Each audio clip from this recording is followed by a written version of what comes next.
سلام دوستان عزیز.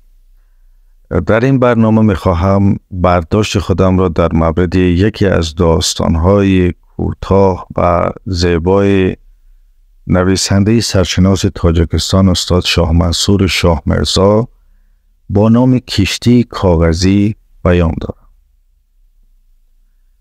داستان کوتاه کشتی کاغذی با زیبایی مضامین نوستالژی، معصومیت دوران کودکی، سادگی روزهای رفته و تضاد کامل با پیچیدگی‌های زندگی بزرگسالی را در هم می‌آمیزد.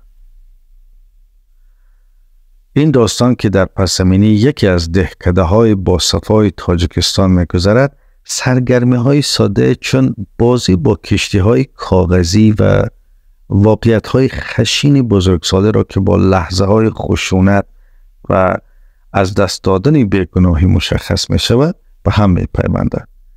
داستان با تصویری واضح از زندگی روستایی آغاز می‌شود که هر شخصیت و فعالیت‌های معمولی آنها به تصویری از زندگی اجتماعی کمک می‌کند. عنصر نوستالژیک در لذت ناب و تخیل به حد و حصر کودکان فوق‌العاده برجسته بازتاب یافته است، زیرا آنها کشتی‌های کاغذی را در یک جریان شناور می‌کنند و تضاد کامل با عناصر تیره‌تر ایجاد می‌کنند که در طول داستان با آنها روبرو می‌شوند. همچنین به ماهیت چرخه زندگی با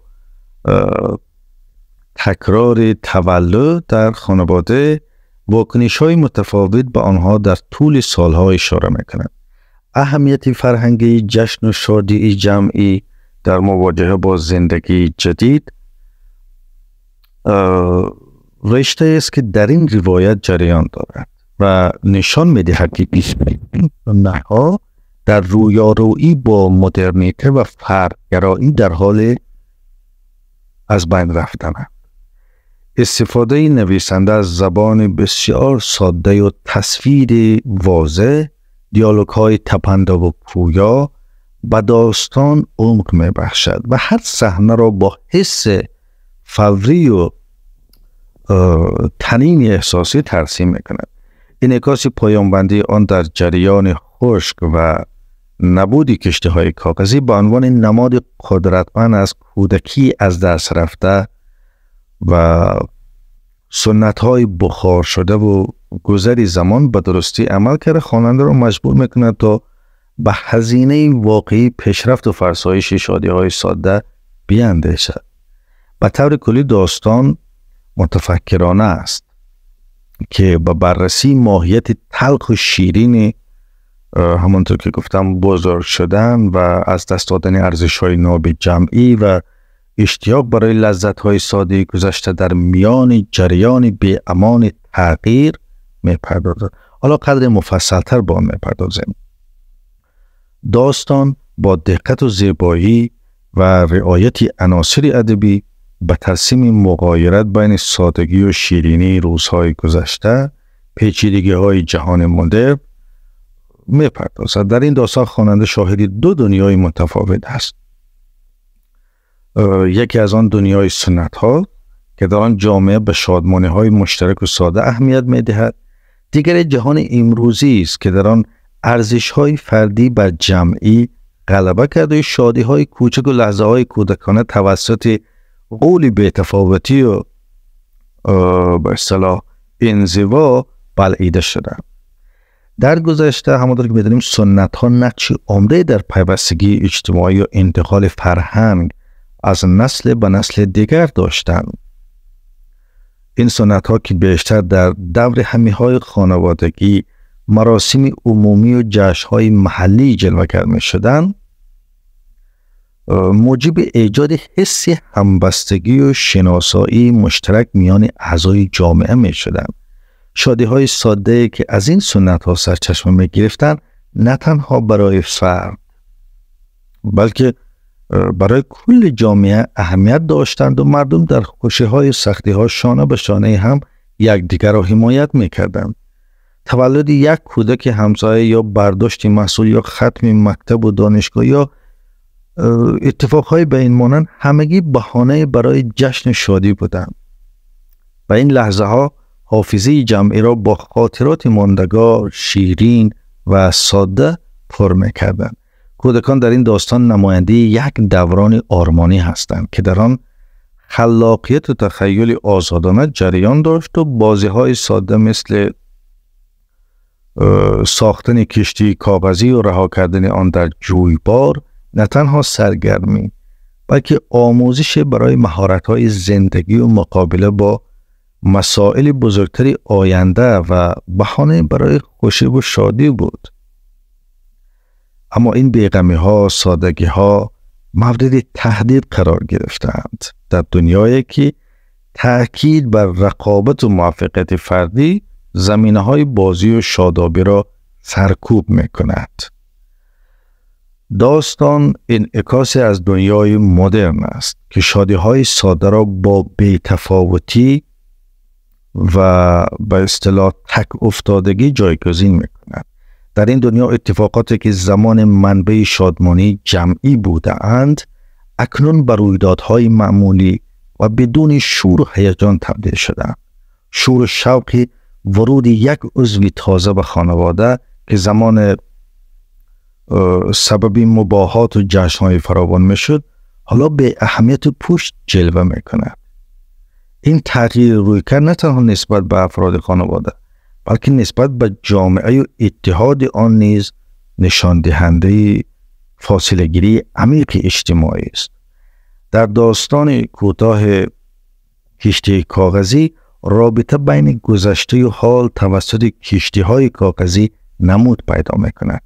کشتی‌های کاغذی که زمان نماد از بی‌پروایی و شادی بودند حالا در گل نشستند و این تصویر استعاره از رویاهای کودکان است که توسط بادهای مدرنیته واقعیت‌های زندگی روزمره و جهانی که دیگر ارزش برای تخیل و خلاقیت کودکان قائل نیست کنار گذاشته شدند.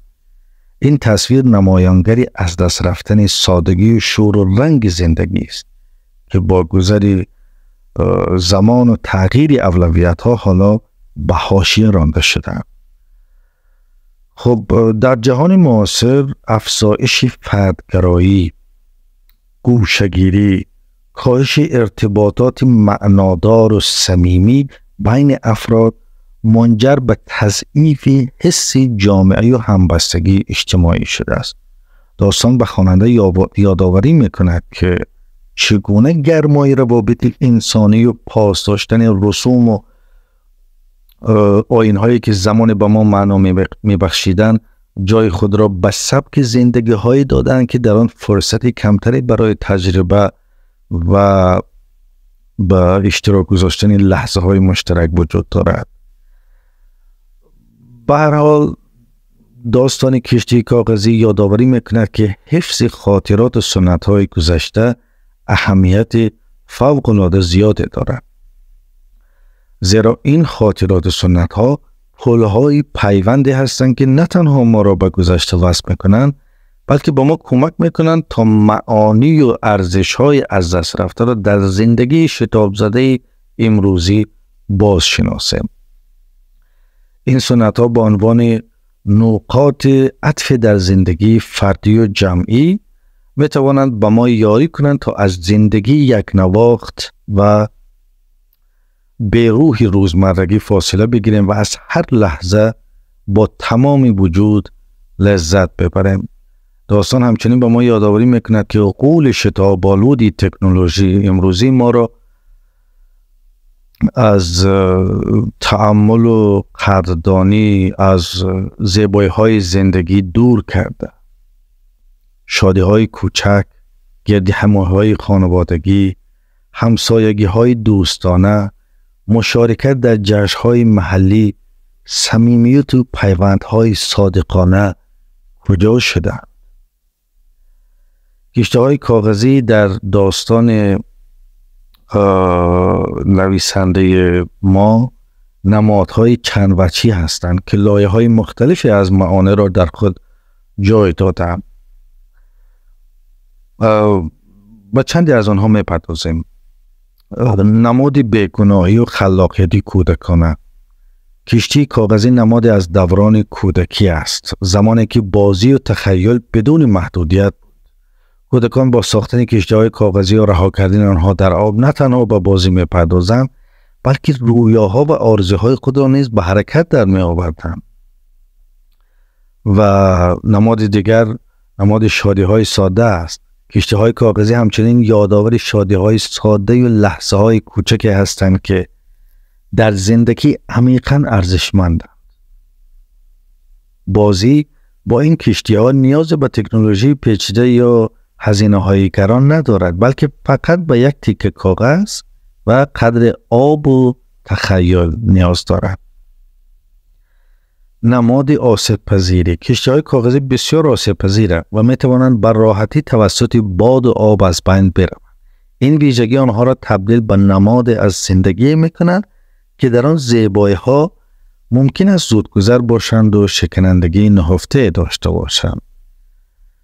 این نمادها را می‌توان تأکید کرد، یعنی این نمادها خیلی زیاد هستند. به هر حال کشتی‌های کاغذی در داستان کشتی کاغذی نوشته شاه منصور شاه مرزا نماد قدرتمند از پاکی و زیبایی و سادگی زندگی گذشته که با چالش‌های روبرشت جهان ماشینی روبرو هستند. کشتی‌هایی که اکنون در قعر اقیانوس مدرنیته غرق شدند. سپاسگزارم که تا این لحظه این برنامه را شنیدید. بدرود.